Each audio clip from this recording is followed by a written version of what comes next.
theory and practice, and so we ended the morning with a scholars panel, and we're going to begin the afternoon with a practitioners panel. And we have some folks here on the panel that are also some strong supporters of UNCW and this conference. Rachel Kaler is here from Howard, Merrill and Partners. And just wait so we know which Rachel you are.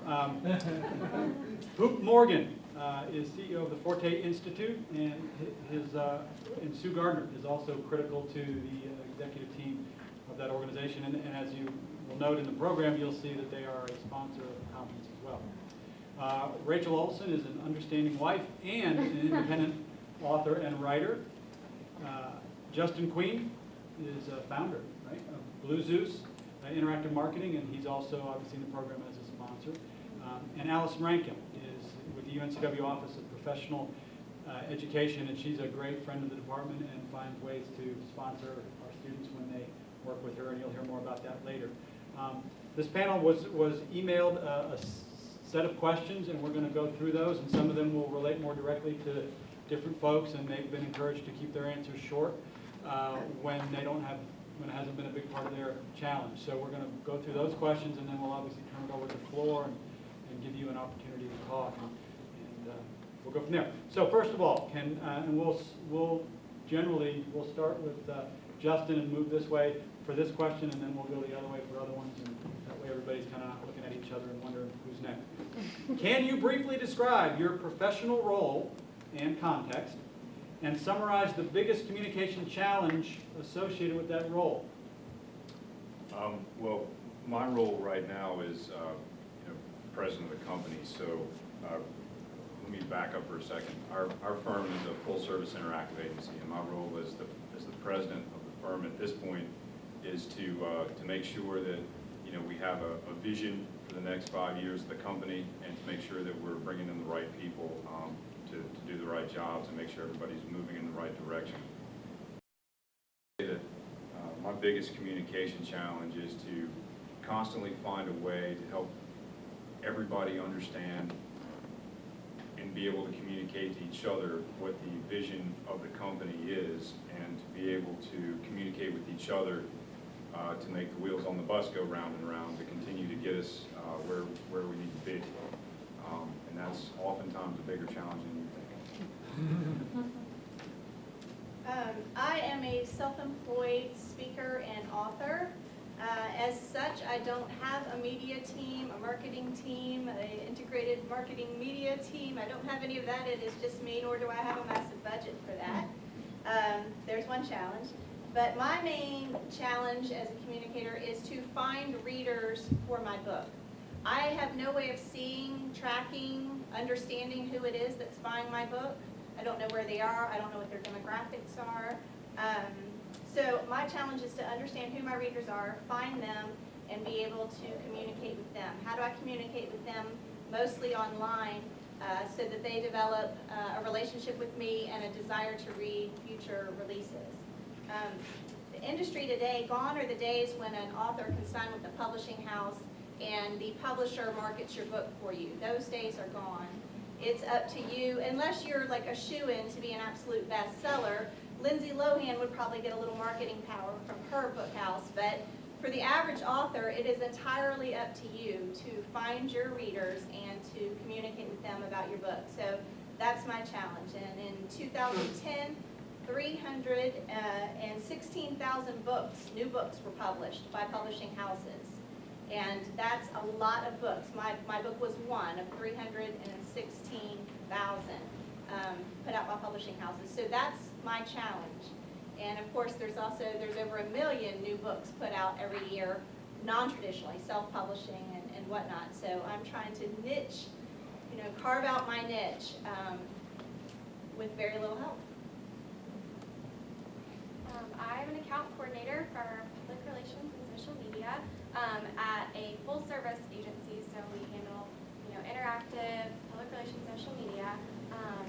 We also do strategy and creative, also media buy. So a bunch of different things going on in one agency. And I would say one of my biggest challenges is communicating throughout the agency, making sure we're on top of things. I work on 5 separate accounts in 5 very different clients. So making sure I keep up with the industry trends and I'm just aware of everything I could possibly be aware of. And that's one of my biggest challenges, is making sure I'm on top of things. And then also, not on a daily basis, but crisis communication is also a big challenge. And since we're in the public relations, and since I'm on that team, that's one of our main responsibilities. I'm Sue Gardner with the Forte Institute, Director of Client Services. So most of my interaction is directly with our clients, initial stages of helping them communicate to me what their needs are so we can determine how we can best help them, and then providing the training, onboarding, and ongoing support technically, and working with our software developers to always try to stay ahead of what the needs of the clients are. I'm Hoop Morgan, the chairman and founder of the Forte Institute. My biggest challenge is life goes on, which is actually a good thing. You can look at it from several ends of the stick, I suppose. And the Forte communication style process is a lifespan process. So with the ability to update how we're adapting to any environment you have or any individual that you work with or communicate with as often as 30 days, every 30 days, and taking that information and making it actionable and relative and relevant is really a lot of what my job is.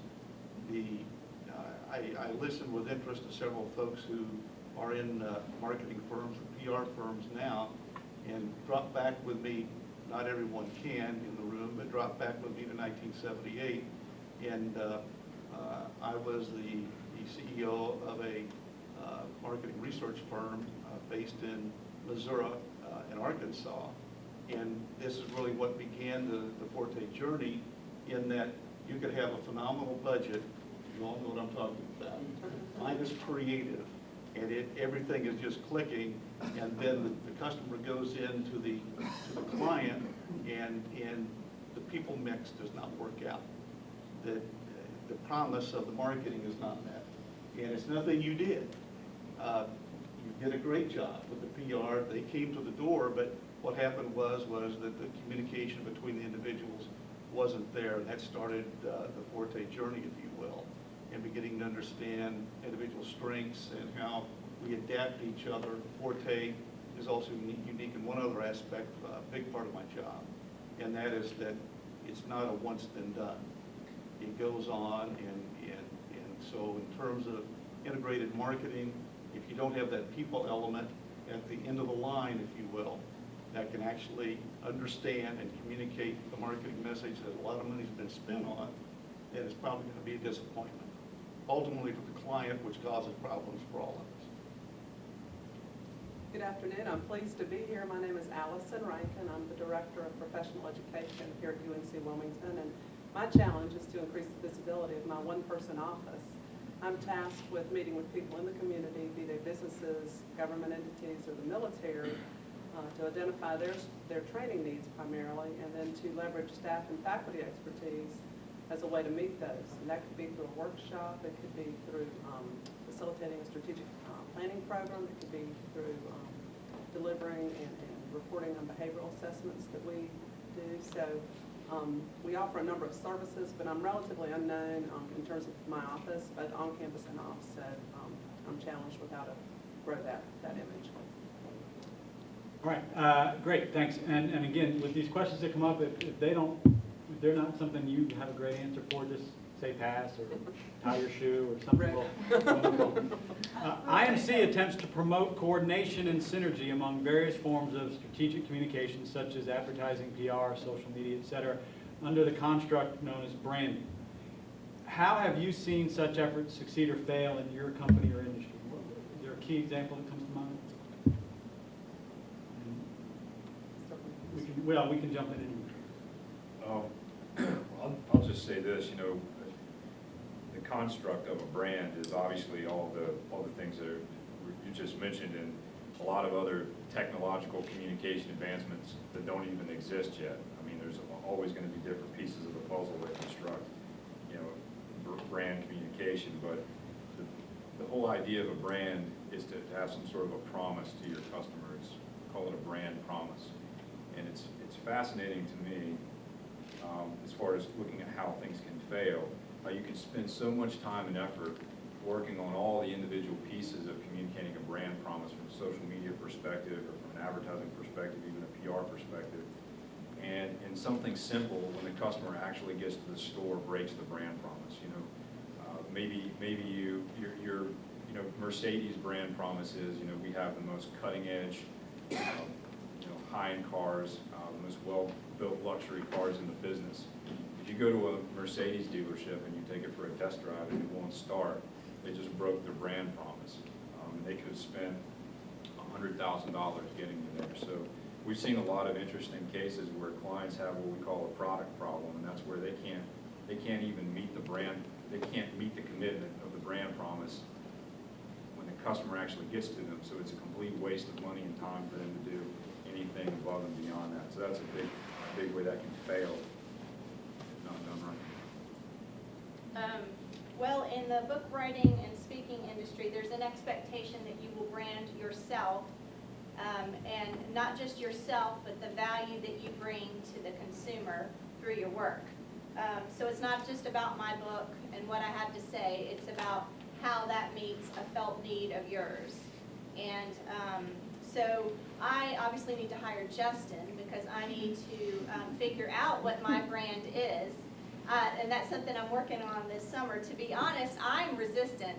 I've taken Hoop's Forte profile. It is excellent, by the way, and it tells me what my husband already knew about me, which is I am highly nonconformist, very extroverted and nonconformist. So I resist being put into any kind of a box and telling me I have to have a 5-word tagline to describe me and I have to stay in that box. So I resist the idea of branding a little bit, but what I do recognize is that in today's very noisy, very crowded marketplace, consumers have to be able to quickly grasp who I am, what I'm about, and what I have to offer them. And that's kind of what branding for an author does, and that's what I'm in need of. In fact, if you want to pull up my website, I'll just show y'all. This is what my website has been looked like for a year, and everything, my business cards, my Twitter page, my Speakers One bio sheet, it all coordinates and matches with this, which is good, but the problem is this is not me at all. It communicates nothing that I'm a speaker or that I'm an author. In fact, it looks like I'm an interior decorator or maybe working for a high-end furniture store, right? Does that say anything at all about I wrote a book that you might want to buy? Nothing does. I obviously need your help, Justin. But that's one of my challenges. It's all coordinated and it's all very beautiful, but it doesn't, like if you hire me and you get my personality on stage, it does not match that when I go in to speak. And if you know me personally, and Tammy's back there shaking her head, it does not match that. So I have, what do you call that, Justin? Is it a product problem or just an image problem? I think you want to make sure that the car matches, well, yeah. And I just blew Welcome it. to my world, Justin.